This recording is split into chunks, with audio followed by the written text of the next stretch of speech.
Почитувани, спие ли мирно Панче Тошковски? Трагедијата со убиството на младата Росица во Велес ја потресе целата јавност, но и ја покажа целата неспособност и нефункционалност на институциите раководени од ДПМНЕ.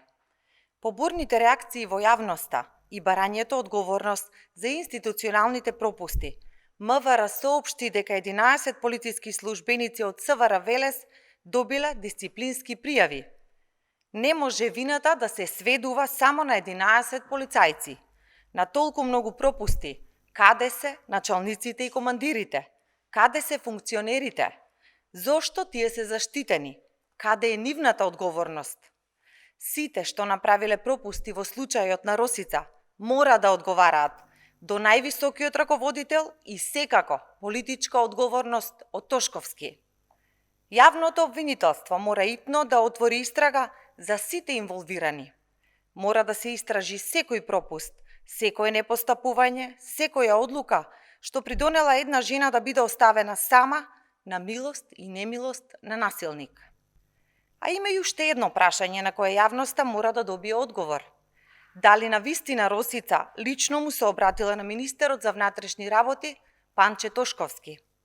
Тошковски демантира, а пријатели на Росица сведочат дека им ја покажала пораката која му ја испратила. Ако пораката на вистина била испратена, тој е дополнителен скандал од највисоки размери. Затоа бараме одговорност не само од полицајците, туку и од нивните началници и командири, од целото раководство на СВР Велес, а особено од министерот за внатрешни работи.